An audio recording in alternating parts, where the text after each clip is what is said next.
पंजाब काबीना के तमाम वज़रा ने सरकारी पेट्रोल की तरसील को बिल्कुल अपने तक खत्म करने का फैसला किया है और कोई भी वजीर सरकारी पेट्रोल नहीं लेगा। तमाम वज़रा अपने जाती खर्च पर पेट्रोल डलवाएंगे। ये रिवायात आज नहीं, ये आज से 10 साल पहले मियां शहबाज शरीफ की कायम करदा रिवायात हैं कि उन्होंने हमेशा जो सरकारी ट्रैवल भी किया अपनी जेब से खर्चात बर्दाश्त किए, सरकारी पेट्रोल कभी नहीं डलवाया। तो हम मजीद भी इसमें इक़दामात लेंगे और कोशिश ये होगी कि अवाम पर कम से कम बोझ डाला जाए।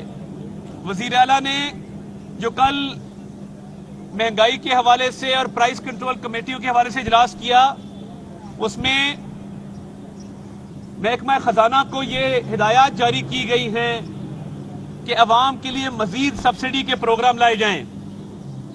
ये 200 अरब रुपया जो ये ग्रीन थैले वाला आटे वाला प्रोग्राम है, इसके अलावा मजीद प्रोग्राम भी लाए जाएंगे। का ऐलान किया जाएगा कि अवाम तक ये सब्सिडी पहुंचे। ये अवाम का पैसा है, अवाम पर खर्च होना है और हम इसके लिए कोई नई गाड़ियां नहीं खरीदेंगे, किसी दफ्तर की कोई ताज़ीन और आइश नहीं होगी, किसी सीएम ऑफिस, सीएम सेक्रेटेरिएट या किसी भी सरकारी रिहाइशगाह पर कोई शहाना अखराजात नहीं किए जाएंगे। इस पर भी पाबंदी लगाने का फिलफौर फैसला किया गया है।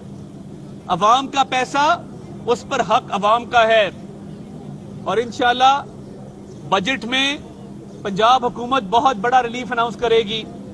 मुख्तलिफ मद में सब्सिडीज का ऐलान किया जाएगा और वजीर आला ने यह फैसला किया है कि इनकलाबी इक़दामात किए जाएं।